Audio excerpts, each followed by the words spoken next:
പ്രാർത്ഥിക്കാം. പരിശുദ്ധരും നിത്യനുമായ ദൈവമേ, സ്വർഗീയ പിതാവേ, അനുഗ്രഹീതമായിട്ടുള്ള ഈ നല്ല സന്ധ്യാസമയത്തിനകത്ത് അവനെ വാഴ്ത്തുന്നു, സ്തുതിക്കുന്നു.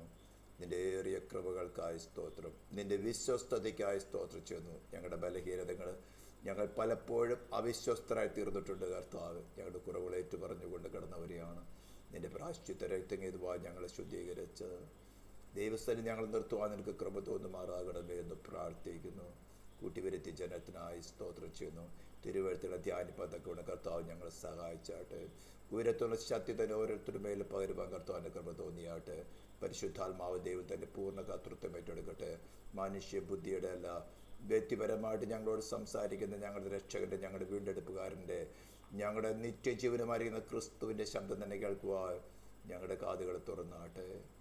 അടിനാവിനെ അഭിഷേകം ചെയ്താട്ടെ. ജനം ഉപയോഗിക്കുന്ന കർത്താവ്, അവരുടെ പരിസരങ്ങൾ, അവർ ഉപയോഗിക്കുന്ന ഇലക്ട്രോണിക്സ് ഉപകരണങ്ങളെ, വ്യക്തികളെ തന്നെ നിന്റെ പ്രായശ്ചിത്തങ്ങേതുമായിട്ട് നിനക്കായി സാങ്ക്ടിഫൈ ചെയ്യുകയാണ്. തിരുനാമത്തെ ഉയർത്തുന്നു. പ്രാർത്ഥന കേട്ടതിനായ സ്തോത്രം. സർവമുഖത്തും ക്രൂശിന് യേശു ക്രിസ്തുവിൻ്റെ നാമത്തിൽ തന്നെ സ്തോത്രം. നമ്മുടെ കർത്താവായ യേശു ക്രിസ്തുവിൻ്റെ അതിശ്രേഷ്ഠമായ നാമം വാഴ്ത്തപ്പെടുമാറാകട്ടെ. കഴിഞ്ഞ 2 ആഴ്ചകളിൽ നമ്മൾ എഫെസ്യ ലേഖനത്തെയും കൊളോസ്യർക്ക് ലേഖനത്തെയും ആസ്പദമാക്കിക്കൊണ്ട് ക്രിസ്തുവും അവൻ്റെ ശരീരമാകുന്ന സഭയും തമ്മിലുള്ള ബന്ധം എത്ര ആഴമേറിയതും എത്ര ശക്തമായതുമാണ് ചില കാര്യങ്ങളാണ് നമ്മൾ പഠിക്കാൻ പോകുന്നത്. വളരെ ആഴത്തിലും ഒരു ഒരു നോളേജ് അല്ല. ഈ ക്ലാസ്സിൽ കൂടെ കടന്നു പോകുമ്പോൾ നിങ്ങൾ കേൾക്കുന്ന, ഇപ്പോൾ ലൈവായിട്ട് കേൾക്കുന്നവരും ഇനി യൂട്യൂബിൽ ഫ്യൂച്ചറിലോ അല്ലെങ്കിൽ എപ്പോഴും കേൾക്കുന്നവരും ഞാൻ റിക്വസ്റ്റ് ചെയ്യുന്നത്, നിങ്ങൾക്ക് പേഴ്സണലായിട്ട് ക്രിസ്തുവുമായിട്ട് ഒരു വ്യക്തിപരമായ ബന്ധം, പേഴ്സണൽ റിലേഷൻ ഡെവലപ്പായി കിട്ടണം. എനിക്കിതറിയാമെന്ന് ഡോക്ടറിൻ എനിക്കറിയാം എന്ന് പറഞ്ഞുകൊണ്ട് ഒരു കാര്യമില്ല. ഈവൻ സേത്തനും ഡെവിൾസിന് പോലെ അതറിയാം. ആ അറിവല്ല, ആ അറിവിൽ കൂടെ നമ്മൾ ക്രിസ്തുവിനെ പേഴ്സണലായിട്ട് രുചിച്ചറിയണം. നമ്മുടെ വ്യക്തിപരമായ ജീവിതത്തിൽ നമുക്ക് പറയാൻ സാധിക്കണം, യഹോവ നല്ലവനല്ലോ, അവൻ്റെ ദയ എന്നേക്കുമുള്ളത്, ഈസ് സഫിഷ്യൻറ്റ് ഫോർ മീ എന്ന് പറയാൻ നമുക്ക് ധൈര്യമുണ്ടാകണം. ഏത് സാഹചര്യത്തിലും സന്തോഷത്തിൽ പറയാൻ എളുപ്പമാണ്, പക്ഷെ നമ്മുടെ കഷ്ടതയുടെ തീച്ചുളയിലും Christ is good for me എന്ന് പറയാൻ നമുക്ക് അവസരമുണ്ടാകണം. ഫസ്റ്റ് ക്ലാസ്സിൽ നമ്മൾ ഒരു ഇൻട്രൊഡക്ഷൻ വളരെ ബ്രീഫായിട്ടാണ് പറഞ്ഞത്. കഴിഞ്ഞ സെക്കൻഡ് ക്ലാസ്സിൽ ആക്ച്വലി നമുക്ക് റെക്കോർഡ് ചെയ്യാൻ സാധിച്ചില്ല. പഴയ നിയമവും പുതിയ നിയമവുമായിട്ടുള്ള ബന്ധം എന്താണെന്നാണ് നാം വിവരിച്ചത്. അപ്പോൾ ആ ക്ലാസ് തന്നെ ഒന്നും കൂടെ റിപ്പീറ്റ് ചെയ്യുവാനും അതിൻ്റെ തുടർച്ചയായി തന്നെ സെയിം സബ്ജക്റ്റ് തന്നെ ഒന്നും കൂടി ഡീപ്പായിട്ട് മനസ്സിലാക്കാൻ ആഗ്രഹിക്കുകയാണ്. അത് മനസ്സിലാക്കാതെ നമ്മൾ ഈ ക്ലാസ് മുന്നോട്ട് പോയാൽ നമുക്ക് വലിയ ഗുണം ചെയ്യില്ല. കാരണം പലവർക്കും ഒരു തെറ്റിദ്ധാരണയുണ്ട്, നമ്മൾ പുതിയ നിയമത്തിൻ്റെ വിശ്വാസികളാണല്ലോ, അതുകൊണ്ട് പഴയ നിയമം എന്തിനാണ് കോട്ട് ചെയ്യുന്നത്. അതിന് തെറ്റിദ്ധരിപ്പിക്കത്തക്കവണ്ണം അനേക പ്രസംഗങ്ങളും ഇന്ന് ലൈവായിട്ട് യൂട്യൂബിലും ചർച്ചകളിൽ നടക്കുന്നുണ്ട്. കാരണം വഞ്ചകരായ അഭിഷക്തർ പഴയ നിയമത്തിലെ മെറ്റീരിയൽ അല്ലെങ്കിൽ പ്രോസ്പെറിറ്റിയെ എടുത്തുകൊണ്ട്, പുതിയ നിയമത്തിൽ നിന്ന് വേണമെങ്കിൽ ഒരു വാക്യം 2 വാക്യം കോട്ട് ചെയ്യാം, എടുത്തുകൊണ്ട് പഴയ നിയമത്തിൽ അനുഗ്രഹിക്കപ്പെട്ട അബ്രാഹാമിനെ പോലെ, ഇസ്ഹാക്കിനെ പോലെ, യാക്കോബിനെ പോലെ നാം മെറ്റീരിയലായിട്ട് അനുഗ്രഹിക്കപ്പെടുന്ന കാര്യങ്ങളെക്കുറിച്ച് പ്രസംഗിക്കും. അപ്പോൾ അതല്ല നാം ഉദ്ദേശിക്കുന്നത്. പഴയ നിയമം ലിറ്ററലായിരിക്കുന്ന സമയത്ത് പുതിയ നിയമം നമുക്കത് ദൃഷ്ടാന്തമായിട്ട്, ആത്മീകമായിട്ട് ദൃഷ്ടാന്തമായിട്ടാണ് നമുക്ക് തന്നിരിക്കുന്നതെന്ന് നമ്മൾ കൊരിന്ത്യർ ലേഖനം 10-ാം അധ്യായത്തിൻ്റെ 1 തുടങ്ങിയ വാക്യങ്ങൾ വായിച്ചാൽ വളരെ വ്യക്തമായിട്ട് അത് മനസ്സിലാകുന്നുണ്ട്. ചില കാര്യങ്ങൾ നമുക്ക് ചിന്തിച്ചു പോകാം. അപ്പോൾ പഴയ നിയമം അല്ലെങ്കിൽ ദ ഓൾഡ് കവനൻറ്റ്, ടെസ്റ്റ്മെൻറ്റ് എന്ന വാക്കിൻ്റെ ഒരു അർത്ഥം പറഞ്ഞു കഴിഞ്ഞാൽ കവനൻറ്റ് അല്ലെങ്കിൽ agreement between God and some people. അപ്പോൾ പഴയ നിയമം എന്ന് പറഞ്ഞാൽ ദൈവവും ഇസ്രായേൽ ജനം അന്വേഷണമായിട്ടുള്ള ഒരു കവനൻ്റാണ്, ഒരു എഗ്രിമെൻ്റാണ്. നമ്മൾ വായിക്കുകയാണെങ്കിൽ നമുക്ക് കുറച്ച് വാക്യങ്ങൾ വായിച്ചുകൊണ്ട് തന്നെ പോകാം. പുറപ്പാട് പുസ്തകം ചാപ്റ്റർ 19 എടുക്കുക. എക്സോഡസ് ചാപ്റ്റർ 19 എടുത്തു കഴിഞ്ഞാൽ അതിൽ കുറച്ച് വാക്യങ്ങൾ വായിച്ചിട്ട് നമുക്ക് പെട്ടെന്ന്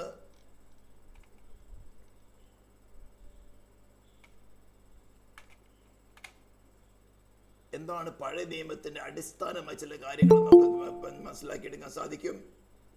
അതിൻ്റെ വേഴ്സ് 5 തുടങ്ങി ഞാൻ വായിക്കുകയാണ്. Exodus chapter 19 verse 5 onwards. ആകെ നിങ്ങൾ എൻ്റെ വാക്ക് കേട്ട് അനുസരിക്കുകയും എൻ്റെ നിയമം പ്രമാണിക്കുകയും ചെയ്താൽ നിങ്ങൾ എനിക്ക് സകല ജാതികളിൽ വെച്ച് പ്രത്യേക സമ്പത്തായിരിക്കും. ഭൂമിയൊക്കെയും എനിക്കുള്ളതല്ലോ. ഇത് വളരെ വ്യക്തമായിട്ട് മനസ്സിലാക്കണം. ദൈവം പറഞ്ഞതാണ്, ഭൂമി ഒക്കെയും എനിക്കുള്ളതല്ലോ. നമ്മൾ 115 സംഗീതം വായിക്കുകയാണെങ്കിലും ഭൂമി അവൻ മനുഷ്യർക്ക് നൽകിയിരിക്കുന്നു. നമ്മൾ ഈ എഫേസ്യ ലേഖനത്തിൽ കൂടെ ചർച്ചിന്റെ അതോറിറ്റി എന്താണ്, ചർച്ചും ക്രിസ്തുവുമായിട്ടുള്ള ബന്ധം എന്താണ്, സ്വർഗത്തിലും ഭൂമിയിലും സകല അധികാരവും നൽകപ്പെട്ടവനായി ക്രിസ്തുവിനോട് കൂടെ ഏക ശരീരമായിരിക്കുന്ന നമ്മളിൽ വ്യാപരിക്കുന്ന അധികാരം എന്താണ് എന്നുള്ള നമ്മൾ ആഴത്തിൽ എസ്റ്റാബ്ലിഷ് ചെയ്യാൻ പോവുകയാണ്. അതിന് വളരെ ഒരുക്കത്തോടു കൂടിയും ഈ ഇടയ്ക്ക് വെച്ച് യൂട്യൂബിൽ കാണുന്നവരാണെങ്കിൽ ഇതിൻ്റെ ബിഗിനിങ് തുടങ്ങി കാണാൻ പ്രത്യേകമായിട്ട് ഞാൻ റിക്വസ്റ്റ് ചെയ്യുകയാണ്. അതിൽ നിങ്ങൾക്ക് പെട്ടെന്ന് ഒരു ഇമോഷണലായിട്ടുള്ള ചില കാര്യങ്ങളൊക്കെ ചിന്തിച്ചു പോകും. അങ്ങനെയല്ല. അപ്പോൾ ഇവിടെ ദൈവം പറയുകയാണ്, ഇസ്രായേലുമായിട്ടൊരു കവനന്റ് സ്ഥാപിക്കുന്നതിന് മുമ്പ് പറയുകയാണ്, ഭൂമി മുഴുവൻ എനിക്കുള്ളതല്ലോ. ഏദൻ തോട്ടത്തിൽ വെച്ച് ആദാമിനെ വരവേൽപ്പിച്ചിരുന്നു. ആദാമിനെ ടെസ്റ്റ് ചെയ്യുന്ന സമയത്ത് മനുഷ്യനാണ് സേറ്റാൻ അത് കൊടുത്തത്.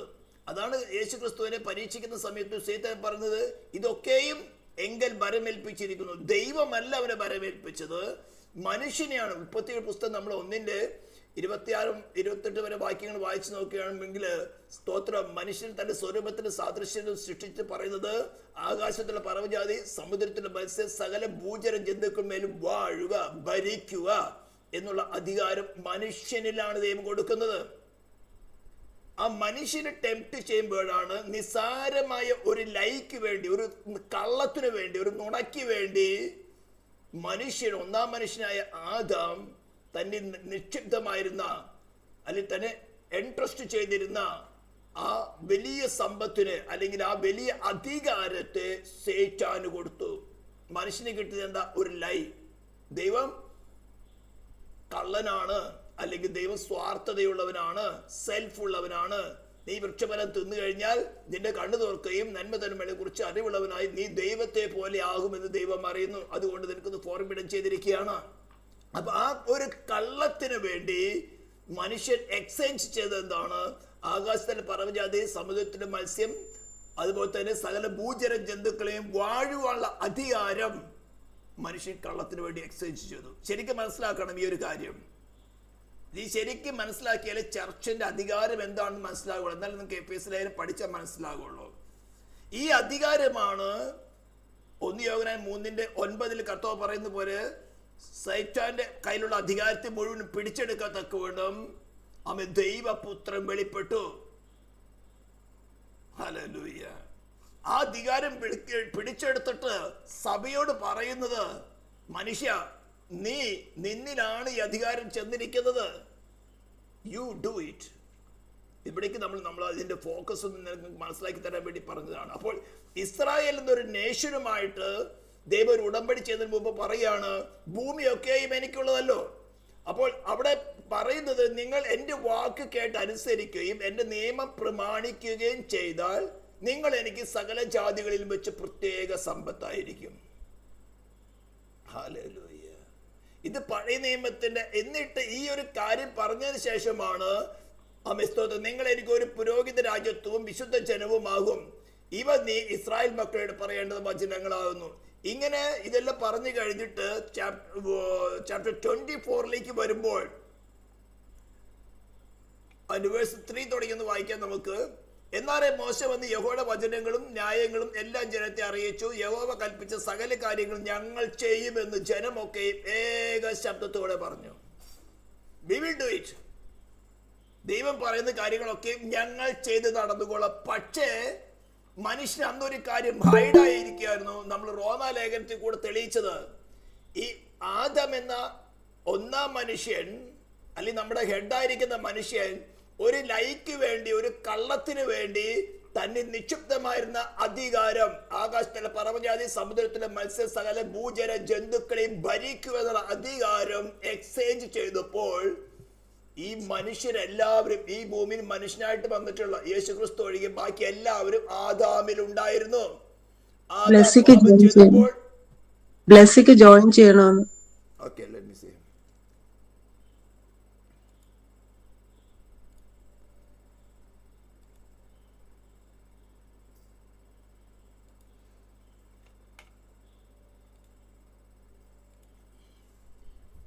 ഓക്കെ, അപ്പോൾ ആദാം പാപം ചെയ്തപ്പോൾ ശരിക്കും മനസ്സിലാക്കണം, ആദാമിലായിരുന്നു ആകാശത്തിലെ പറവജാതി, സമുദ്രത്തിലെ മത്സ്യം, സകല ഭൂചര ജന്തുക്കളെയും ഭരിക്കുവാനുള്ള അധികാരം നിക്ഷിപ്തമായിരുന്നത്.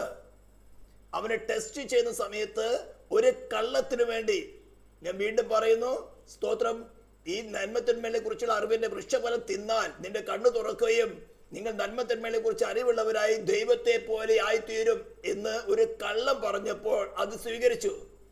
ആ കള്ളം സ്വീകരിച്ചതിന് എക്സ്ചേഞ്ച് ആയി കൊടുത്തു എന്താ? അവന് നിക്ഷിപ്തമായ അധികാരം. ഇതാണ് യോഹന്നാൻ 3:9 പറയുന്നത്, പിശാചിന്റെ പ്രവർത്തികളെ അഴിപ്പാനല്ലോ ദൈവപുത്രൻ വെളിപ്പെട്ടത്. പിശാചിന്റെ പ്രവൃത്തി മറ്റൊരു അധികാരമായിരുന്നു അതിന് മുമ്പുണ്ടായിരുന്ന ലൂസിഫറിൽ ഉണ്ടായിരുന്നത്. ഇതേപോലെ ലൂസിഫറെ ടെസ്റ്റ് ചെയ്യുന്ന സമയത്ത് ലൂസിഫർ നിക്ഷിപ്തമായ അധികാരം പിടിച്ചെടുത്തു. അതിനുശേഷമാണ് ഭൂമിയുടെ മേൽമുള്ള അധികാരം മനുഷ്യന് കൊടുത്തത്. ആ അധികാരവും പിടിച്ചെടുത്തിട്ട് പിന്നെ യേശു ക്രിസ്തു വെളിപ്പെട്ടിട്ട് ആ അധികാരം തിരിച്ചെടുക്കും. നമ്മൾ എഫെസ്യർ മുന്നോട്ട് പോകുമ്പോൾ അത് കുറച്ചുകൂടെ ആഴത്തിൽ പഠിക്കും. എന്നിട്ട് ഈ മോശ പഴയ നിയമം സ്ഥാപിക്കുന്നത് എങ്ങനെയാണെന്ന് മനസ്സിലാക്കിയെടുക്കാനാണ്. എന്നാലും മോശ വന്ന് യഹോവയുടെ വചനങ്ങളും ന്യായങ്ങളും എല്ലാം ജനത്തെ അറിയിച്ചു. യഹോവ കൽപ്പിച്ച സകല കാര്യങ്ങളും ഞങ്ങൾ ചെയ്യുമെന്ന് ജനമൊക്കെ ഏക ശബ്ദത്തോടെ പറഞ്ഞു. ഈ പറയുന്ന സമയത്ത്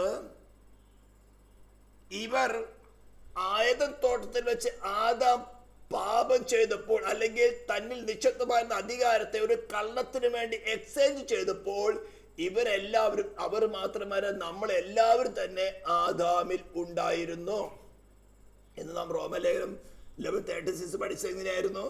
സകലവും അവങ്കൽ നിന്നും അവനാലും അവങ്കിലേക്കുമാകുന്നു. ഈ ശബ്ദം കേൾക്കുന്ന ഓരോ വ്യക്തികളും മനസ്സിലാക്കേണ്ടത്, ഞാൻ അവരിൽ നിന്നാണ്, ഞാൻ അവനാലാണ് ഈ ഭൂമിയിലായിരിക്കുന്നത്. ഇപ്പോൾ ഞാൻ ഈ വചനം കേൾക്കുന്നതും അവനാലാണ്. മൈ ഡെസ്റ്റിനേഷൻ, എൻ്റെ നിത്യത എന്ന് പറയുന്നത്, എൻ്റെ ലക്ഷ്യം എന്ന് പറയുന്നത് ദൈവത്തോടു കൂടെയുള്ള വാസമാണ്. അതിനാണ് ഞാൻ ഭൂമിയിലായിരിക്കുന്നത്. സ്തോത്രം. ഏതൊരവസ്ഥയിൽ ഇത് പറയാൻ കഴിവുണ്ടായിരിക്കണം. ഓക്കെ, ജനമെല്ലാം ഉത്തരം പറഞ്ഞു. അപ്പോൾ ഇത് സംഭവിച്ചു, ഇവർ പറയുന്ന സമയത്ത് ഞങ്ങൾ അനുസരിച്ച് നടന്നുകൊള്ളാം. എന്നാൽ അവരിൽ വസിക്കുന്നതായ പാപത്തെ അപ്പോൾ വെളിപ്പെടുത്തിയിട്ടില്ല. റോമാലേഖനത്തിലാണ് അത് വ്യക്തമായിട്ട് ദൈവത്തിന്റെ പരിശുദ്ധാത്മാവ് വെളിപ്പെടുത്തുന്നത്. അപ്പൊ പഴയ നിയമത്തിൽ മറഞ്ഞിരുന്ന ചില കാര്യങ്ങളെ പുതിയ നിയമത്തിൽ വെളിപ്പെടുത്തുന്നു. അതുകൊണ്ട് ഇതൊന്നെല്ലാം ശരിയായിട്ട് പഠിപ്പിക്കാനാണ് ഞാൻ ഈ പഴയ നിയമം പുതിയ നിയമമായിട്ടുള്ള ബന്ധം പറയുന്നത്. അപ്പോൾ അവര് അത് ഞങ്ങൾ അനുസരിച്ച് നടന്നോളാം, നീ കൽപ്പന തന്നേച്ചാൽ മതി, ഞങ്ങൾ അനുസരിച്ച് നടന്നോളാം. ദൈവം കൽപ്പന കൊടുത്തു, മോശ വായിച്ച് കേൾപ്പിച്ചു, അവർ പറഞ്ഞു yes we will do it. പക്ഷേ മുന്നോട്ട് പോകുന്ന സമയത്ത് അവർക്ക് മനസ്സിലായി ഞങ്ങൾക്ക് പറ്റുന്നില്ല. കാരണം ചെയ്യരുതെന്ന് പറഞ്ഞ ഒരു കാര്യം വരും, കൽപ്പന വന്നപ്പോൾ അകത്ത് മറഞ്ഞിരുന്നതായിട്ടുള്ള പാപം പത്തിപ്പൊക്കി ചെയ്യുവാനുള്ള പ്രേരണ കൊടുത്തുകൊണ്ടേയിരുന്നു. മോഹിക്കരുതെന്ന് കൽപ്പന കൊടുക്കാതിരുന്നിടത്തോളം മോഹിക്കുന്നത് പാപമല്ലായിരുന്നു. Violation of the law is sin. അപ്പൊ ലോ ഇല്ലാത്തടത്ത് വയലേഷൻ ഇല്ലല്ലോ. അപ്പോൾ ദൈവം പഴയ നിയമത്തിൽ കൂടെ ചെയ്തത് എന്തായിരുന്നു? മനുഷ്യന്റെ അകത്ത് കടന്നു വന്ന ആ സിൻ എന്ന പവറിനെ എക്സ്പോസ് ചെയ്യുവാനാണ് ഈ പഴയ നിയമത്തിലെ കാര്യങ്ങളൊക്കെ കൊടുത്തത്. മോശ യഹോവയുടെ വചനമൊക്കെയും എഴുതി അധികാലത്തിൽ എഴുന്നേറ്റ് പർവ്വതത്തിന്റെ അടിവാരത്ത് ഒരു യാഗപീഠവും ഇസ്രായേലിലെ 12 ഗോത്രങ്ങളെ സംഖ്യയ്ക്കൊത്തവണ്ണം 12 തൂണും പണിതു. പിന്നെ അവർ ഇസ്രായേൽ മക്കളിൽ ചില ബാല്യക്കാരെ അയച്ചു. അവർ ഹോമയാഗങ്ങളെ കഴിച്ചു, യഹോവയ്ക്ക് സമാധാനയാഗങ്ങളെ കാളകളെയും അർപ്പിച്ചു. മോശ രക്തത്തിൽ പാതി എടുത്ത് പാത്രങ്ങളിൽ ഒഴിച്ചു, രക്തത്തിൽ പാതി യാഗപീഠത്തിൽ തെളിച്ചു.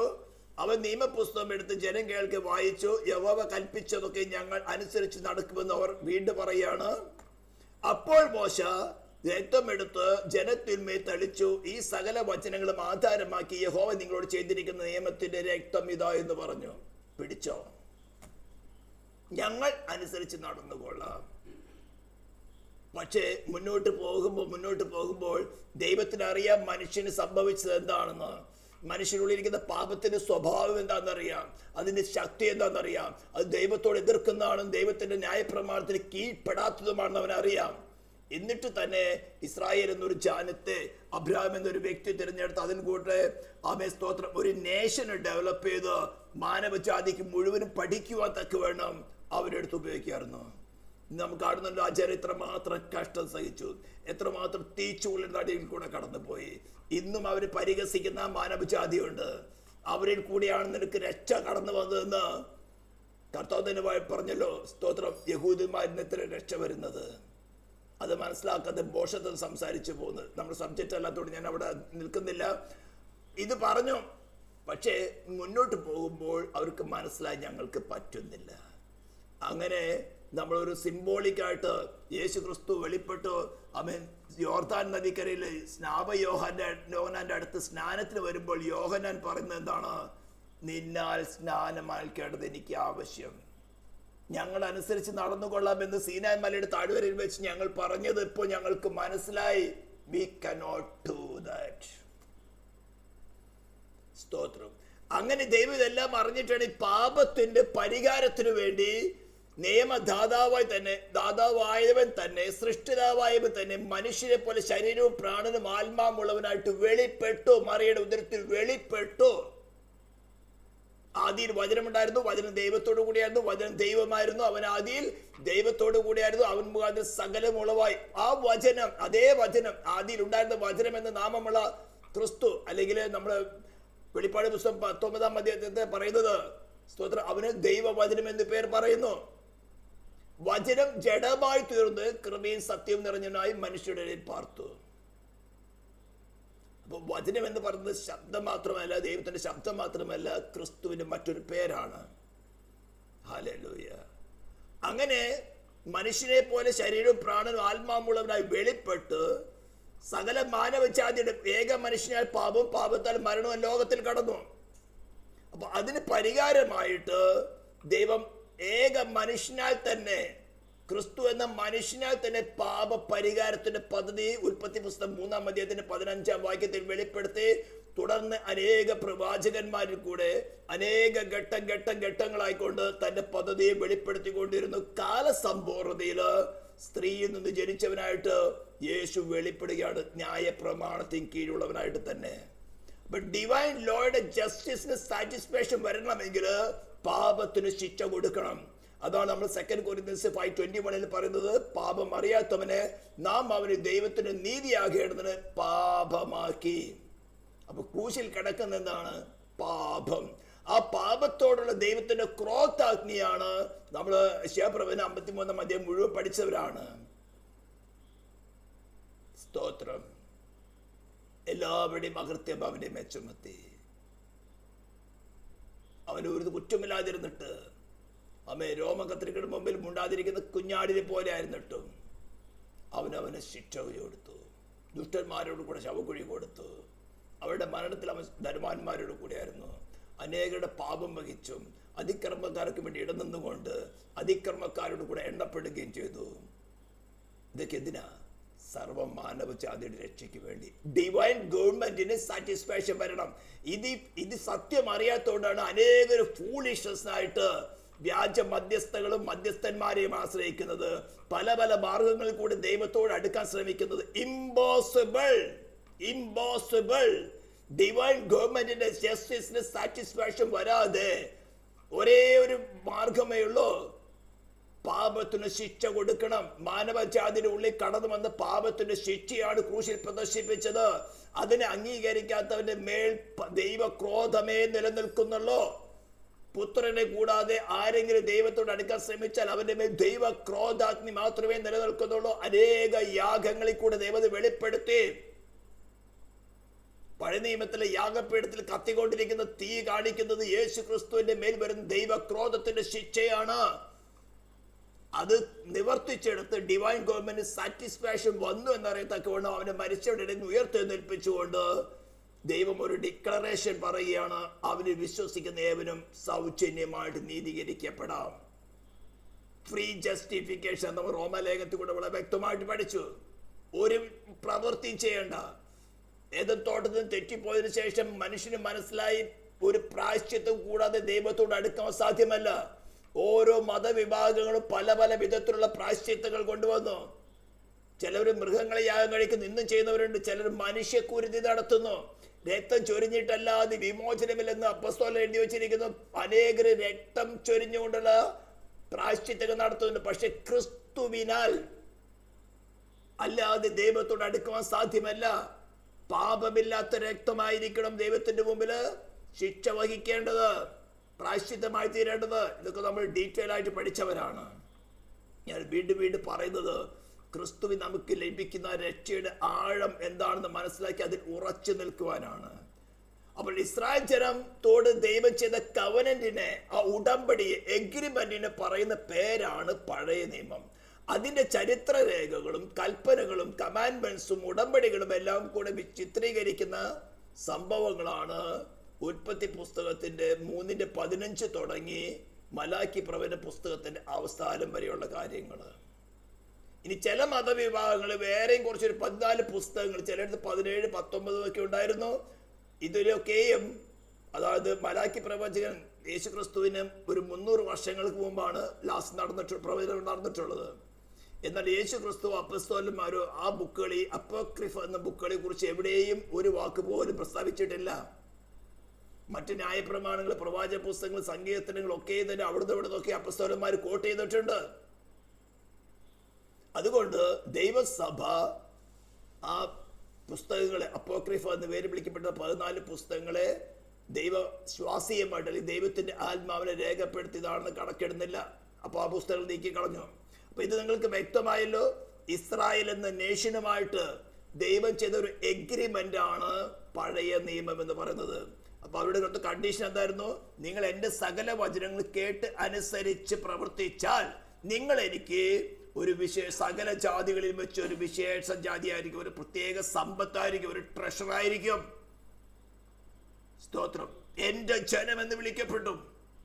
അതിനു വേണ്ടി കൊടുത്ത കമാൻഡ്മെന്റ്സും അതിന്റെ മോറൽ സൈഡിലും ആരാധനപരമായിട്ടും എല്ലാം ചേർന്ന കമാൻഡ്മെന്റ്സിന്, ആ കമാൻഡ്മെന്റ്സിന്റെ ബേസിസിലാണ് ഒരു ഉടമ്പടി അല്ലെങ്കിൽ ഒരു എഗ്രിമെന്റ് സ്ഥാപിച്ചത്. എന്നാൽ അത് സമ്പൂർണ്ണമാകില്ലെന്ന് ദൈവത്തിന് തന്നെ അറിയാം. അവർക്കത് അനുസരിക്കാൻ സാധ്യം വരുന്ന അറിയാം. എങ്കിലും അതിൻ്റെ ഉള്ളിൽ തന്നെ പലരും പ്രവൃത്തിയിൽ കൂടെ നീതീകരിക്കപ്പെട്ടവരുണ്ട്. ഏലിയാവ് ആ കാലഘട്ടത്തിലുള്ളതാണ്. പക്ഷെ അവരൊക്കെ വരുവാൻ പോകുന്ന മശിയായിൽ കൂടെ രക്ഷ പ്രാപിക്കും എന്നതിന്റെ സിംബോളിക് ആയിട്ടുള്ള യാഗങ്ങൾ കഴിച്ചുകൊണ്ടിരുന്നു. ഇനി നമുക്ക് പെട്ടെന്ന് പുതിയ നിയമത്തിന്റെ അടിസ്ഥാന ചില കാര്യങ്ങളിലേക്ക് വരാം. നിങ്ങളിൽ ബൈബിളിനകത്ത് വെച്ചിരിക്കുന്നവരെല്ലാവരും തന്നെ ഫസ്റ്റ് പീറ്റർ എടുക്കുക. First Peter chapter 2. First Peter chapter 2 നമ്മൾ അതിന്റെ വേഴ്സ് 4 തുടങ്ങി വായിക്കുകയാണ്. ഫസ്റ്റ് പീറ്റർ 1 പീറ്റർ 2-ാം അധ്യായത്തിന് 4-ാം വാക്യം തുടങ്ങി.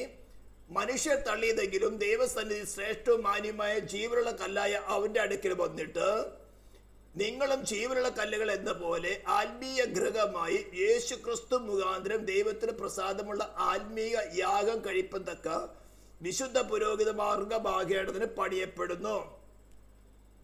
ഞാൻ ശ്രേഷ്ഠവും മാന്യമായ ഒരു മൂലക്കല്ല് സിയോനിൽ ഇടുന്നു, അവനിൽ വിശ്വസിക്കുന്നവൻ ലജ്ജിച്ചു പോകുകയില്ല എന്ന് തിരുവെഴുത്തിൽ കാണുന്നുവല്ലോ.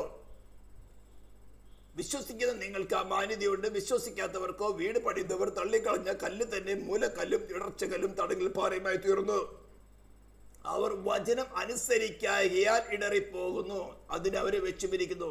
ശ്രദ്ധിക്കണം, അവർ വചനം അനുസരിക്കായാൽ ഇടറിപ്പോകുന്നു, അതിന് അവരെ വെച്ചുപിരിക്കുന്നു. നിങ്ങളോ അന്ധകാരത്തിൽ നിന്ന് തന്റെ അത്ഭുത പ്രകാശത്തിലേക്ക് വിളിച്ചവന്റെ സൽഗുണങ്ങളെ ഘോഷിപ്പാൻ തക്കവണ്ണം തിരഞ്ഞെടുക്കപ്പെട്ട ഒരു ജാതിയും രാജകീയ പുരോഹിത വർഗവും വിശുദ്ധ വംശവും സ്വന്തം ജനവുമാകുന്നു. എക്സോഡസിന്റെ ചാപ്റ്റർ 19 നാം വായിച്ചതാണ്, നിങ്ങൾ എന്റെ വചനം കേട്ട് അനുസരിക്കുകയും പ്രവർത്തിക്കുകയും ചെയ്യുന്നെങ്കിൽ നിങ്ങൾ എനിക്ക് സകല ജാതികളിൽ വെച്ച് പ്രത്യേക സമ്പത്തായിരിക്കും, സ്വന്തം ജനമായിരിക്കും. അത് പഴയ നിയമത്തിന്റെ ബേസിസിൽ പറയാണ്. എന്നാൽ പുതിയ നിയമം സ്ഥാപിച്ചപ്പോൾ, പുതിയ നിയമം എന്താണ് ഞാൻ പറയാൻ പോവാണ്, ഓരോ മനുഷ്യരും ദൈവം യേശു ക്രിസ്തുവിൽ അറ്റോൺമെന്റ് നടത്തിയിട്ട് ഡിവൈൻ ഗവൺമെന്റിന് സാറ്റിസ്ഫാക്ഷൻ വരത്തക്കവണ്ണം പാപത്തിന്മേലുള്ള തന്റെ ക്രോധാഗ്നി അല്ലെങ്കിൽ ഡിവൈൻ ഗവൺമെന്റിന്റെ ജസ്റ്റിസിന് സാറ്റിസ്ഫാക്ഷൻ വരത്തക്കവണ്ണം പാപത്തിന് ശിക്ഷ വിധിച്ചു. ഒരു എക്സ്ക്യൂസും ഇല്ലാതെ, ഒരു ആർദ്രതയുമില്ലാതെ, ഒരു കനിവുമില്ലാതെ വേണം തന്റെ പുത്രന്റെ മേൽ തന്നെ ദൈവ ക്രോധാഗ്നി പൂർണ്ണമായി ദഹിപ്പിച്ചു. ഏലിയാവിന്റെ യാഗപീഠത്തിൽ നാം കാണുന്നത്, ആഹാബിന്റെ അടുത്ത് യാഗപീഠം ക്രമാനുസരണം പണിതിട്ട് അതിന്മേല് സ്തോത്രം വിറകടുക്കി 12 കല്ലുകളെ ചേർത്തുകൊണ്ട് യാഗപീഠം ചേർത്തു, വിറകടുക്കി യാഗവസ്തുവിനെ വെച്ചു. ദൈവം പാപം ക്ഷമിക്കുന്നുവെന്ന് അറിയത്തക്ക വേണം. ബാലിന്റെ പ്രവാചകന്മാര് ഉച്ചവരെ തുള്ളിയിട്ട് പാപക്ഷമ കിട്ടിയില്ല. തീ ഇറങ്ങി യാഗം ദഹിപ്പിച്ചില്ല. എന്നാൽ യാഗം യേശു ക്രിസ്തുവിൽ മാത്രമേ പാപമോചനമുള്ളെന്ന് അറിയത്തക്ക വേണം ഏലിയാവിന്റെ യാഗപ്പെടുത്ത് തീയിറങ്ങി യാഗവസ്തു മാത്രമല്ല വിറകും കല്ലും മണ്ണും വെള്ളവും ദഹിപ്പിച്ചു കളഞ്ഞു. അത്രയും ക്രോധാഗ്നിയാണ് പാപത്തോട് ദൈവത്തിനോടുള്ളത്. ഇന്ന് പാപത്തെ രസിച്ചുകൊണ്ട്, ഡിനോമിനേഷൻ രസിച്ചുകൊണ്ട്, മതവിഭാഗങ്ങൾ രസിച്ചുകൊണ്ട്, മോറൽ സിനുകൾ രസിച്ചുകൊണ്ടിരിക്കുന്ന മനുഷ്യ, ദൈവത്തിന്റെ മുമ്പിൽ നീ നിൽക്കുമ്പോൾ നിന്റെ പാപത്തിന് പരിഹാരമായ യേശുവിനെ മറന്നു കളഞ്ഞിട്ടാണ് നിൽക്കുന്നത്. അവന്റെ എന്ത് കുറവാ നിനക്ക് ആരോപിക്കാനുള്ളത്? അപ്പോൾ ആ യാഗ പരിപൂർണമാണ്, ഫുള്ളി സാറ്റിസ്ഫൈഡ് ആണെന്ന് തെളിയിക്കത്തക്കവിടം ദൈവം അവനെ മരിച്ചവിടേക്ക് ഉയർത്തെഴുന്നേൽപ്പിച്ച് പരസ്യമായിട്ട് പറയുകയാണ്. റോമാലേഖനം 3:25 വായിച്ചോ? കൃപയാലുള്ള നീതീകരണം വിശ്വസിക്കുന്ന ഏവർക്കും അവൻ തന്റെ രക്തം മൂലം പ്രായശ്ചിത്തമാകുവാൻ ദൈവം അവനെ പരസ്യമായിട്ട് നിർത്തിയിരിക്കുകയാണ്. Whoever believe in him.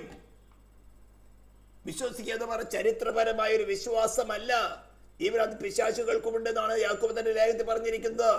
അവര് ഹൃദയത്തിൽ വാഴ്വാൻ സ്വീകരിച്ചു. പേഴ്സൺ മരിച്ചിട്ട് ഉയർത്തെന്നിട്ട് വേറൊരുവനാകേണ്ടതിന്, റോമാലേഖനം 7:5 വാക്യം, മരിച്ചിട്ട് ഉയർത്തെന്നിട്ട് വേറൊരുവനാകേണ്ടതിന്. അതുവരെ പാപത്തിന് ദാസന്മാരായിരുന്നു. ഇത് മനസ്സിലാക്കിയിട്ട് മരിച്ചിട്ട് ഉയർത്തെന്നിട്ട് യേശു ക്രിസ്തുവിന് നമ്മുടെ ഹൃദയത്തിൽ വാഴുവാൻ ഇടം കൊടുത്ത് അവനുമായിട്ടുള്ള അനുസരണം. പഴയ നിയമത്തിൽ എന്തായിരുന്നു? എഴുതിക്കൊടുത്ത, കല്ലിന്മേൽ എഴുതിക്കൊടുത്ത മരണ ശുശ്രൂഷയായിരുന്നു. ഇത് ചെയ്തവൻ ഇതിനാൽ ജീവിക്കും. അതായിരുന്നു അതിന്റെ ബേസിക് കണ്ടീഷൻ. ഇവിടെയോ ക്രിസ്തുവുമായിട്ടുള്ള പേഴ്സണൽ റിലേഷൻ. അവിടെ നാം വായിച്ചു, മൃഗത്തിന്റെ രക്തമെടുത്താണ് പുസ്തകത്തിന്റെ ജനത്തിന്മേൽ തെളിച്ചുകൊണ്ട് പറയുന്നത്, നിങ്ങൾ പറഞ്ഞല്ലോ ഈ സകല വചനങ്ങളും ഞങ്ങൾ അനുസരിച്ച് നടന്നുകൊള്ളാം. നിങ്ങളുടെ വാമൊഴി കൊണ്ട് ആധാരമാക്കി, just sealed by the blood. അതേപോലെ യേശുവിനെ കർത്താവായി സ്വീകരിക്കുന്ന ഒരുവൻ പറയുന്നത്, ഞാൻ യേശു ക്രിസ്തുവിനോട് അനുസരണമുള്ളവനായി തീർന്നുകൊള്ളാം. നമ്മൾ ഇതിന്റെ ഒരു ഉദാഹരണം വായിക്കുന്നത് ഇവിടെ നിൽക്കട്ടെ. ആമേൻ. 1 കൊരിന്ത്യർ 1 കൊരിന്ത്യൻസ് ചാപ്റ്റർ 10 എടുക്കണം. 1 കൊരിന്ത്യൻസ് ചാപ്റ്റർ 10 അതിന്റെ 1 തുടങ്ങിയെന്ന് വായിക്കുകയാണ്.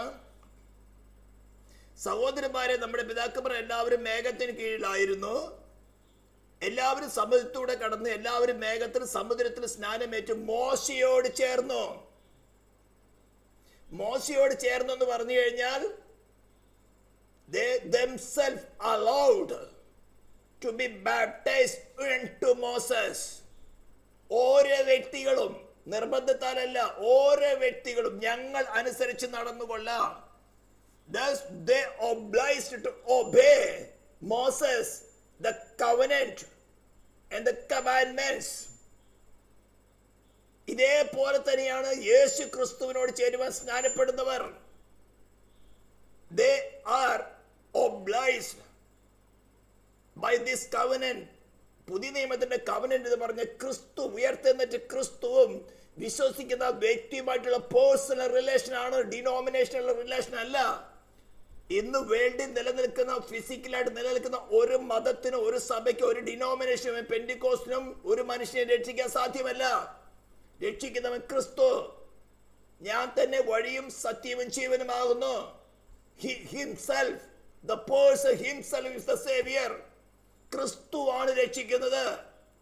ഉപദേശമല്ല രക്ഷിക്കുന്നത്, പെർഫെക്റ്റ് ഡോക്ടറേൻ അല്ല രക്ഷിക്കുന്നത്, സത്യവേദ പുസ്തകം അല്ല രക്ഷിക്കുന്നത്. സത്യവേദ പുസ്തകം ക്രിസ്തു ആരാണെന്നും മനുഷ്യരായ നാം ആരാണെന്നും മനസ്സിലാക്കി ക്രിസ്തു തമ്മിലുള്ള ബന്ധം എന്താണെന്ന് വിവരിക്കുന്ന രേഖകളാണ് സത്യവേദ പുസ്തകത്തിലുള്ളത്. അതിൽ കൂടെ ക്രിസ്തുവിനെ മനസ്സിലാക്കി പാപികളായിരിക്കുന്ന നമുക്ക് രക്ഷയ്ക്ക് വേണ്ടി ക്രിസ്തുവിന്റെ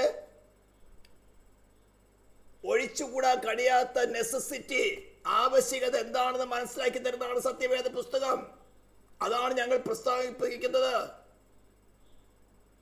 അപ്പോൾ എല്ലാവരും സമുദ്രത്തിലൂടെ കടന്ന് എല്ലാവരും മേഘത്തിൽ സമുദ്രത്തിൽ സ്നാനമേറ്റ് മോശയോട് ചേർന്നു എന്ന് പറഞ്ഞാൽ they are obliged to obey whatever Moses says, whatever it is written in the covenant, the conditions.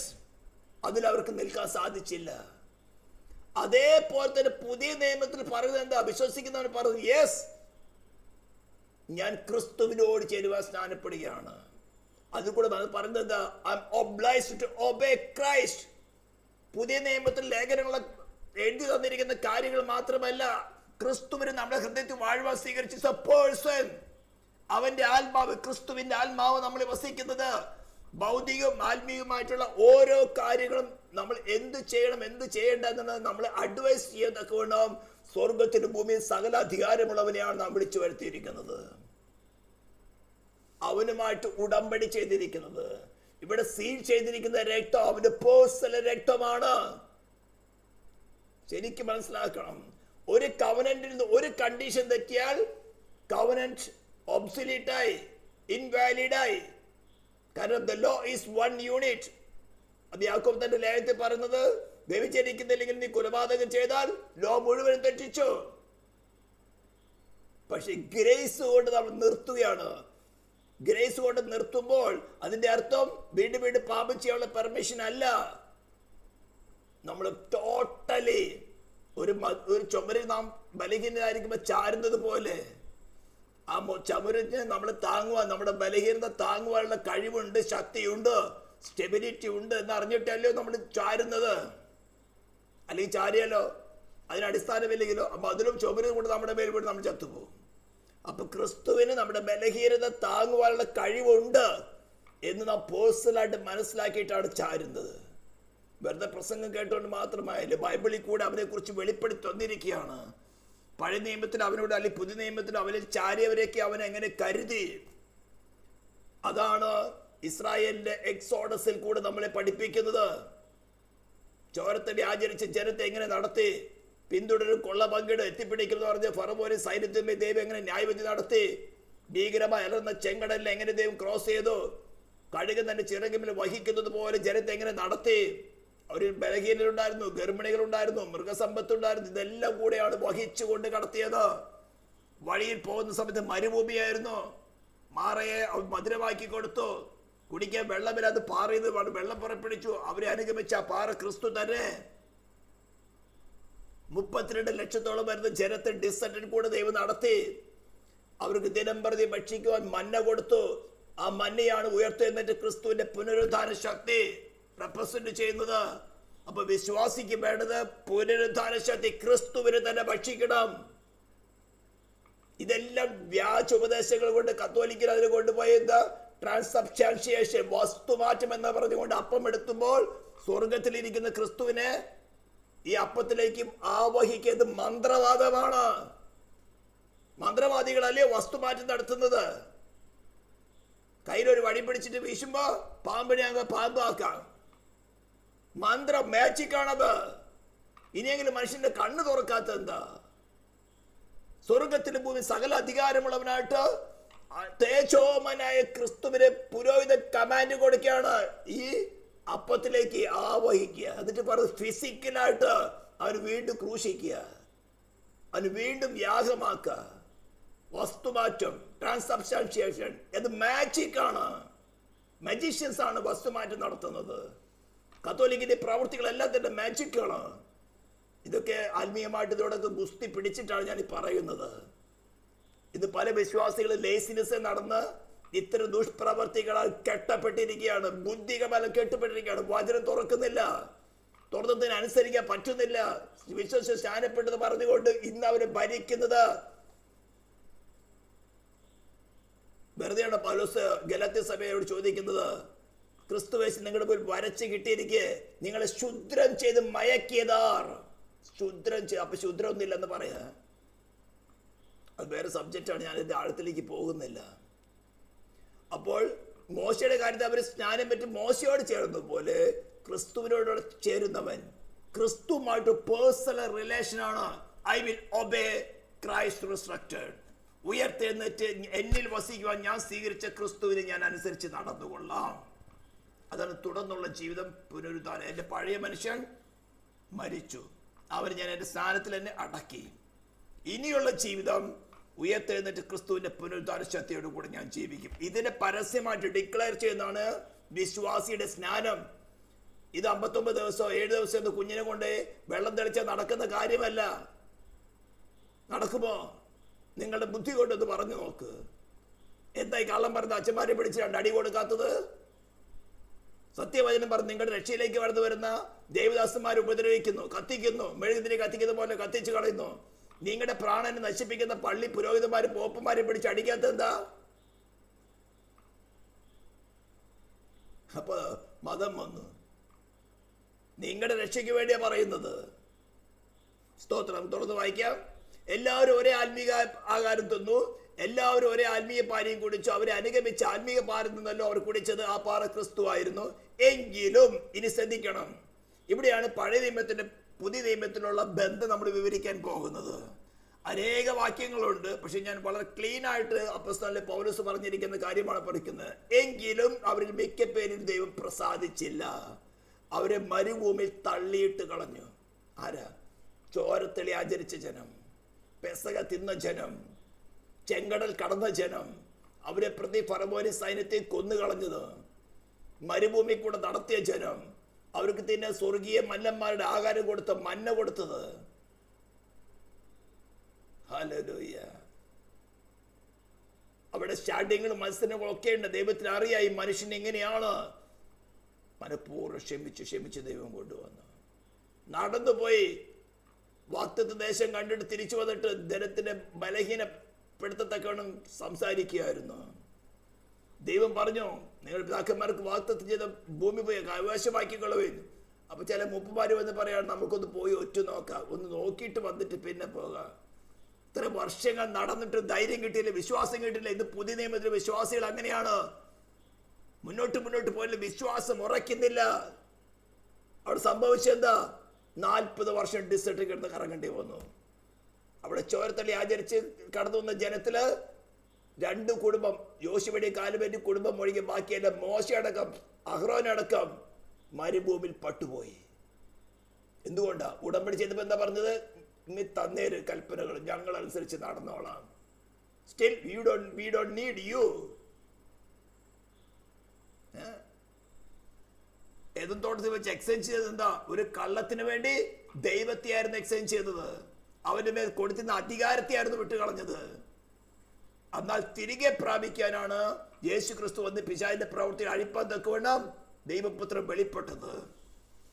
പാപപരിഹാരത്തിന് വേണ്ടിയുള്ള പ്രായശ്ചിത്തം നടത്തി അധികാരം പിടിച്ചെടുത്തു. മനുഷ്യനോട് പറയാ, ഭൂമി ഭരിക്കേണ്ടവൻ നീയാ, ഈ ശബ്ദം കേൾക്കുന്ന വ്യക്തിപരമായി നീയാണ്. ഇത് നമ്മൾ കഴിഞ്ഞ എസ്പെഷ്യലി ഒരു 2 വർഷത്തിനുള്ളിൽ ഫിസിക്കലായിട്ട് പ്രാക്ടിക്കലായിട്ട് അനുഭവിച്ചിട്ടുള്ളതാണ്. ഈ ശബ്ദം ഇപ്പോൾ ലൈവായിട്ട് കേൾക്കുന്നവർക്ക് അറിയാം. ഭൂരാജാക്കന്മാർക്ക് അധിപതി, ധന്യനായ ഏകാധിപതി എന്ന് പറഞ്ഞുകൊണ്ട് പല ഭൂരാജാക്കന്മാരെ സ്ഥാനഭ്രഷ്ടരാക്കി, ഇല്ലയോ? പല ക്രൂരന്മാരെ, ടെററിസ്റ്റുകളെ ഭൂമിയിൽ നിന്ന് പുറത്താക്കി. ദൈവസഭയുടെ അധികാരമാണത്. അത് നമ്മൾ എഫേസ്യരോട് പഠിക്കാൻ പോകുന്നത്.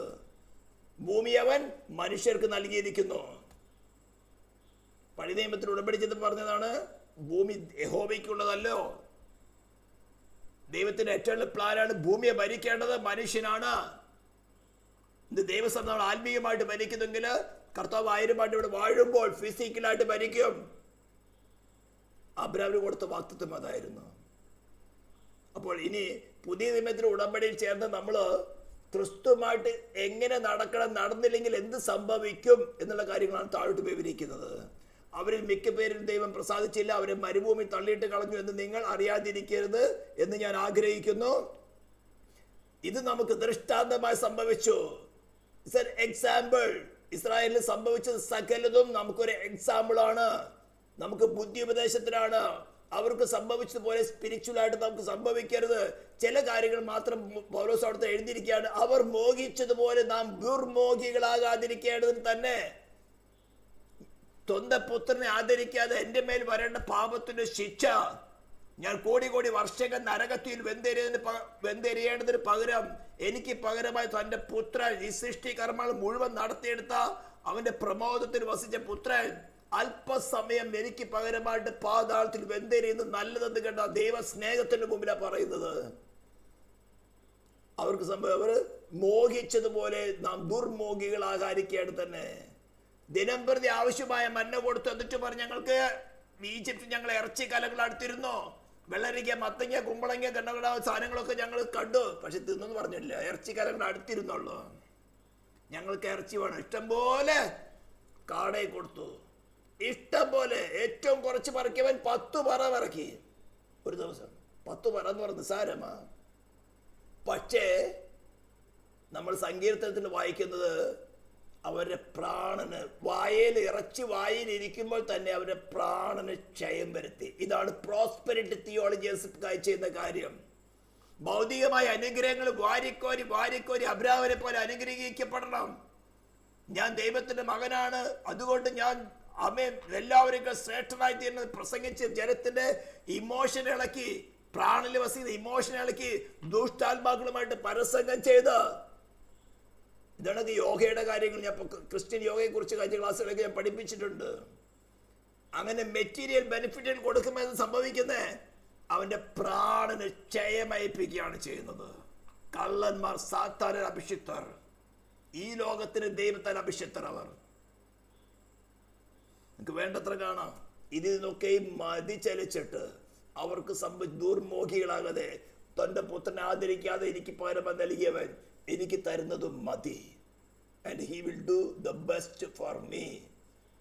മെറ്റീരിയൽ ആയിക്കോട്ടെ, സ്പിരിച്വൽ ആയിക്കോട്ടെ, എന്നെ എന്ത് അവസ്ഥയിലായിരിക്കുന്നു ഇറക്കി വച്ചിരിക്കുന്നു. യെസ്, അതാ പറഞ്ഞത്, സകലും അവനിൽ നിന്നും അവനാലും അവങ്കിലേക്കുമാകുന്നു.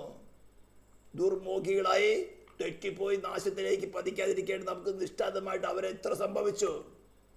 ജനം തിന്നുവാനും കുടിപ്പാനും ഇരുന്നു, കളിപ്പാനും എഴുന്നു ചെന്ന് എഴുതിയിരിക്കുന്ന പ്രകാരം അവർ ചിലരെ പോലെ നിങ്ങൾ വിഗ്രഹാദികളാകരുത്.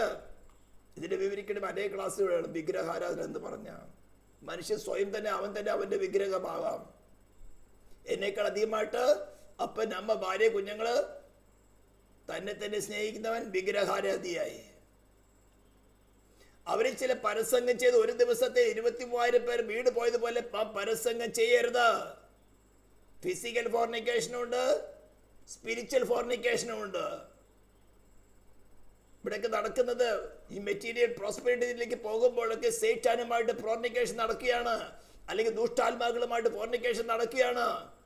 ഇതെല്ലാം സ്പിരിച്വൽ കാര്യങ്ങളാണ്. അവർ ചില പരീക്ഷിച്ച സർപ്പങ്ങളെ നശിച്ചു പോയതുപോലെ നാം കർത്താവിനെ പരീക്ഷിക്കരുത്. അവർ ചില പിറുപിറുത്ത് സംകാര്യം നശിച്ചു പോയതുപോലെ നിങ്ങൾ പിറുപിറുക്കുമയരുത്. ദൈവം എന്നെ ഏത് അവസ്ഥയിലാക്കി വെച്ചിരിക്കുന്നു. Lord, you are just, it's my sin. ഒരു റിപ്പന്റഡ് ആയിട്ടിരിക്കുന്ന ഒരു വ്യക്തിയുടെ സ്വഭാവം എന്ന് പറയുന്നത് സകല കുറ്റങ്ങളും സ്വയം ഏറ്റെടുക്കും, ദൈവത്തെ എപ്പോഴും നീതീകരിക്കും. ഇതല്ലേ ദാനിയേലിന്റെ പ്രാർത്ഥന, ദൈവമേ ഞങ്ങൾക്ക് സംഭവിച്ചതൊക്കെയും നീ നീതിമാൻ. നെഹമ്യാ പ്രാർത്ഥിക്കുന്നത് അങ്ങനെയാണ്, ഞങ്ങൾക്ക് ഭാവിച്ചതൊക്കെയും നീതിമാൻ. ഞങ്ങൾ പാപം ചെയ്തു. We are sinners. ഇതാണ് മാനസാന്തരപ്പെട്ട ഒരു വ്യക്തിയുടെ സ്വഭാവം. അവന്റെ ഡേ ബൈ ഡേ ജോലിയിൽ ഇറ്റ്സ് മൈ മിസ്റ്റേക്ക്. എന്ത് സംതിങ് നിങ്ങളുടെ പറഞ്ഞ ഇറ്റ്സ് മൈ മിസ്റ്റേക്ക്. കൂടെ ജോലി ചെയ്യുന്നവരെയോ അല്ലെങ്കിൽ കൂടെ കർത്തൃമേശ എടുക്കുന്നവരെയോ സഹവിശ്വാസികളോ മക്കളെ, അപ്പനെ, അമ്മയെ, ഭാര്യ, അവരെ ആരെയും കംപ്ലൈന്റ് ചെയ്യാതെ പിറുപിറുക്കാതെ ഇറ്റ്സ് മൈ മിസ്റ്റേക്ക്. ഇത് സംഭവിക്കുന്നുണ്ടെങ്കിൽ നിങ്ങൾ ദൈനംദിന ജീവിതത്തിൽ നിങ്ങൾ പ്രാക്ടിക്കലായിട്ട് അപ്ലൈ ചെയ്യുന്നുണ്ടെങ്കിൽ നിങ്ങളൊരു റിപ്പന്റഡ് വ്യക്തിയാണ്. അല്ലെങ്കിൽ നിങ്ങളുടെ റിപ്പന്റൻസ് അല്ല. നിങ്ങൾ ഇനി സ്വയം വാഴുന്നുണ്ട്, ആ സ്വയത്തെ നിങ്ങൾ സ്നേഹിക്കുന്നുണ്ട്. അത് വിഗ്രഹാരാധനയാണ്. ഇതൊക്കെ ഡേ ബൈ ഡേ ലൈഫ് നിങ്ങൾക്ക് അതറിയാൻ സാധിക്കും. ഒരുപക്ഷെ ഒരു ഇമോഷൻ നിങ്ങൾ എന്തെങ്കിലും പറഞ്ഞേക്കാം, പ്രവർത്തിച്ചേക്കാം, പക്ഷെ അത് സ്റ്റേബിളായിട്ട് നിങ്ങളെ ഭരിക്കുന്നുവെങ്കിൽ നിങ്ങൾ ഇന്നും വിശ്വാസത്തിലല്ല. നിങ്ങൾ സ്നാനപ്പെട്ടതൊക്കെ ആയിരിക്കാം, ക്രിസ്തുവിനോട് ചേരുവ സ്നാനപ്പെട്ടിട്ടുണ്ടായിരിക്കാം, പക്ഷേ ക്രിസ്തുവുമായിട്ടുള്ള ഉടമ്പടിയിലല്ല. നിങ്ങളുമായിട്ടുള്ള ഉടമ്പടിയിലാണ്. ക്രിസ്തു അല്ല നിങ്ങളെ വാഴുന്നത്, നിങ്ങൾ തന്നെയാണ് നിങ്ങളെ വാഴുന്നത്. ഇതൊക്കെ ശരിക്കും മനസ്സിലാക്കി പോകാം. ഇത് ദൃഷ്ടാന്തമായിട്ട് അവർക്ക് സംഭവിച്ചു. ലോകാവസാനം വന്നെത്തിയിരിക്കുന്നത് നമുക്ക് ബുദ്ധി ഉപദേശത്തിനായി. ചില കാര്യങ്ങൾ മാത്രമേ ഇപ്പോൾ പറഞ്ഞുള്ളൂ. ന്യായാധിപന്മാരുടെ പുസ്തകം, രാജാക്കന്മാരുടെ പുസ്തകങ്ങൾ, ദിനവൃത്താന്ത പുസ്തകങ്ങളൊക്കെ എടുത്തൊന്ന് വായിച്ചു നോക്കിയാൽ ഓരോ രാജാക്കന്മാർക്കും ന്യായാധിപന്മാരുടെ കാലത്ത് ഇസ്രായേലിൽ സംഭവിച്ച ഓരോ കാര്യങ്ങൾ എടുത്തു നോക്കിയാൽ അന്ന് പാപത്തിന് പരിഹാരം വന്നിട്ടില്ലായിരുന്നു. പുതിയ നിയമ വിശ്വാസിയെ, നിനക്ക് വേണ്ടി ദൈവം തന്റെ പുത്രനെ ആദരിക്കാതെ പാപ പരിഹാരമായിട്ട് തന്നതാണ്. നിന്റെ മേൽ വരേണ്ട ദൈവ ക്രോധാഗ്നി തന്റെ പുത്രന്റെ മേൽ ആദരിക്കാതെ, റിഗാർഡ്ലെസ് ഓഫ് എനിത്തിങ്, അതുപോലെ ചൊരിഞ്ഞു കൊടുത്തു. അവൻ മുഴുവൻ അത് കുടിച്ചു. അത് കുടിക്കുന്ന സമയത്തും അതിക്രൂരമായിട്ട് റോമൻ പടയാൾ അവൻ ഉപദ്രവിക്കുന്ന സമയത്തും നിന്ദിക്കുന്ന സമയത്തും അവന്റെ ഹൃദയത്തിൽ നീ ഉണ്ടായിരുന്നു. ആ പാതാളത്തിൽ പോയി വെന്തിരുന്ന സമയത്ത് സന്തോഷത്തോടെ ഏറ്റെടുത്തത് നിന്നെ ഓർത്തിട്ടാണ്. ഇന്ന് നിനക്ക് ഫ്രീ ആയിട്ട് രക്ഷ ഓഫർ ചെയ്യാണ്. എന്നിട്ടും അത് നിരസിക്കുന്നുവെങ്കിൽ യു ഹാവ് ടു ഗിവ്. കണക്ക് കൊടുക്കണം. നിനക്ക് മുമ്പിൽ വന്ന ഓരോ ദൈവ കൃപയ്ക്കും ഓരോ ശബ്ദത്തിനും നിന്റെ ഹൃദയത്തിൽ റെക്കോർഡായി തീരുന്നു, നിന്റെ മനസ്സാക്ഷി റെക്കോർഡായി തീരുന്നുണ്ട്. എന്ത് ഡിസിഷനാണ് നീ എടുത്തത്? എന്തുകൊണ്ട് നീ റിജക്റ്റ് ചെയ്തു? ഇതെല്ലാം നിനക്ക് ഒരു നാൾ ഓർമ്മ വരും. ആകാശവും ഭൂമിയും സാക്ഷി നിൽക്കും. ചുമര് നീ കേൾക്കുന്ന ചുമര് നിനക്ക് എതിരായി സാക്ഷി നിൽക്കും. അതിനേക്കാൾ നല്ല യൗവനകാലത്ത് തന്നെ കർത്താവിനെ അറിയുന്നത്, നിന്റെ സൃഷ്ടാവിനെ അറിയുന്നത് ഏറ്റവും നല്ലത്. അപ്പോൾ പഴയ നിയമം പുതിയ നിയമമായിട്ടുള്ള ഒരു ബന്ധം എന്താണ്? പഴയ നിയമം എന്താണ്? പുതിയ നിയമം. ഈ പുതിയ നിയമത്തിൽ പറഞ്ഞല്ലോ യേശുക്രിസ്തുമായിട്ടുള്ള പേഴ്സണൽ റിലേഷൻ, പേഴ്സണൽ എഗ്രിമെന്റ് ആണ്. അതിന് സീൽ ചെയ്തിരിക്കുന്ന അവന്റെ രക്തം കൊണ്ടാണ്. അവൻ വെളിയിൽ സ്വർഗത്തിൽ പോലെ തന്നെ അതേ അധികാരത്തോടെ നമ്മിലും വാഴുന്നുണ്ട്. ഇത് ടൈം ടു ടൈം നിന്റെ ആത്മീയ വളർച്ചയ്ക്ക് അനുസരിച്ച് കൊണ്ട് നിനക്കത് വ്യക്തിപരമായിട്ട് മനസ്സിലാക്കി തരും. If you yield to him, അവന്റെ മേൽ ചാരുന്നുവെങ്കിൽ, അവനിൽ ആശ്രയിക്കുന്നുവെങ്കിൽ, നിങ്ങളുടെ ഭൗതികമായ കാര്യം നടക്കാൻ തക്കാണ് ആശ്രയിക്കുന്നെങ്കിൽ നോ. പുതിയ നിയമത്തിന്റെ അനുഗ്രഹം എന്ന് പറഞ്ഞാൽ ഒന്നേ ഉള്ളൂ, ഉയർത്തെഴുന്നേറ്റവനായ ക്രിസ്തു തന്നെ. അവന് സർവ്വസമ്പൂർണതയുമുണ്ട്, അവനിൽ എല്ലാം ഉണ്ട്. അവനെ താൻ സകലത്തിനും അവകാശിയാക്കി വെച്ചിരിക്കുന്നു. ക്രിസ്തു നിന്നിലുണ്ടോ? നീ ക്രിസ്തുവിലാണല്ലോ. You have everything. സ്വർഗത്തിനും ഭൂമിയിൽ സകല അധികാരമുള്ളവരാണ് നിർവസിക്കുന്നത്. പുതിയ നിയമത്തിന്റെ ചട്ടങ്ങളും പ്രമാണങ്ങളും അനുസരിച്ച് നടന്നവർക്കും അനുസരിക്കാതിരുന്നവർക്കും ഒക്കെ സംഭവിച്ച കാര്യങ്ങളാണ് ലേഖനങ്ങളിൽ കൂടെ അപ്പോസ്തലന്മാർ വിവരിച്ചത്. അപ്പൊ പഴയ നിയമത്തില് ഇനി കുറച്ചുകൂടി കാര്യങ്ങൾ വ്യക്തമായിട്ട് നിർത്താം. ഇനി 1-ാം നൂറ്റാണ്ടില് അപ്പോസ്തലന്മാരുടെ കയ്യിലോ നമ്മൾ ഇന്ന് നമ്മുടെ കയ്യിലുള്ളത് പോലുള്ള വേദപുസ്തകം ഉണ്ടായിരുന്നു. യേശു ക്രിസ്തുവിനെ എമ്മാവൂസിലേക്ക് പോയ സഹോദരന്മാരോട് ഏത് പുസ്തകത്തെ ആധാരമാക്കിയ സുവിശേഷം പറഞ്ഞത്? മോശയുടെ ന്യായപ്രമാണത്തിലും പ്രവാചക പുസ്തകം തന്നെ കുറിച്ച് എഴുതിയിരിക്കുന്നൊക്കെയും അവർക്ക് വിവരിച്ചു കൊടുത്തു, വ്യാഖ്യാനിച്ചു കൊടുത്തു. അപ്പോൾ അവരുടെ കണ്ണു തുറന്നു. പ്രത്യാശ നഷ്ടപ്പെട്ടവരായിട്ട്, അവരുടെ ഹോപ്പ് നഷ്ടപ്പെട്ടു. അവരങ്ങനെയല്ലേ പറയുന്നത്? അവൻ ഇസ്രായേലിന്റെ രക്ഷിതാവെന്ന് ഞങ്ങൾ കരുതി, പക്ഷേ അവരെ യോമക്കാർക്ക് തല്ലി കൊതുകുഴിച്ചിട്ടു.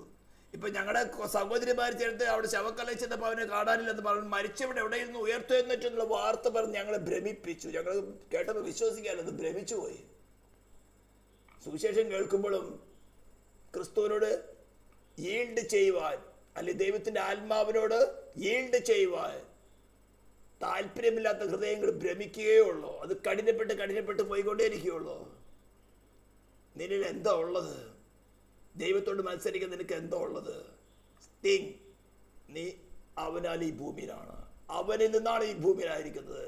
നിന്റെ ഡെസ്റ്റിനേഷൻ അവങ്കിലേക്കാണ്. ദൈവം അത് ആഗ്രഹിക്കുന്നു, നിനക്ക് വെളിപ്പെടുത്തി വരും. നിനക്ക് വേണമെങ്കിൽ അത് നാശത്തിലേക്ക്, നിത്യ നരകത്തിലേക്ക് ഡൈവേർട്ട് ചെയ്യാം.